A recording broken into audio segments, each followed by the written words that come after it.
Almost mango season complete అయిపోయింది. ఇంకా మళ్ళీ నెక్స్ట్ ఇయర్ వరకు వెయిట్ చేయాల్సిందే.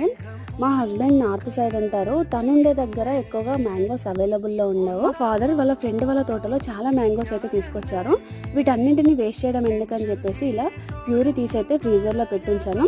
ఈ జ్యూస్ వచ్చేసి మనకు 1 year వరకు కూడా స్టోర్ చేసుకోవచ్చు. మా హస్బెండ్ నెక్స్ట్ మంత్ లీవ్కి వస్తా అని చెప్పేసి అన్నారు. తను వచ్చే వరకు మ్యాంగో సీజన్ కంప్లీట్ అవుతుంది కాబట్టి తన కోసం అని చెప్పేసి ఈ మ్యాంగో పల్ప్ అయితే తీసి పెడుతున్నాను. మేము పంజాబ్లో ఉన్నప్పుడు మా బ్లాక్లో కేరళ దీదీ ఉంటుండే. కేరళ వాళ్ళు ఇట్లాంటివన్నీ ఎక్కువగా ప్రిపేర్ చేసుకొని పెట్టుకుంటారు. వాళ్ళైతే 1 year వరకు స్టోర్ చేసుకునేలాగా ఉంటారు. పచ్చి మామిడికాయను కూడా 1 year స్టోర్ చేస్తారు, ఎలాంటి ఫ్రీజర్ లేకుండా. జస్ట్ సాల్ట్ అండ్ వెనిగర్ వాటర్లో వేసి 1 year వరకు కూడా స్టోర్ చేసుకుంటారు. కేరళ వాళ్ళు ఇలా న్యాచురల్గా దొరికే ఐటమ్స్ 1 year వరకు ప్రిజర్వ్ చేసుకుంటారు. నిమ్మకాయలతో సహా సీజన్ కంప్లీట్ అవ్వక ముందుకే ఇలా ఒకసారి ట్రై చేసి చూడండి. మా హస్బెండ్ వచ్చే వరకు తన రియాక్షన్ చూడాలి ఎలా ఉంటుందో.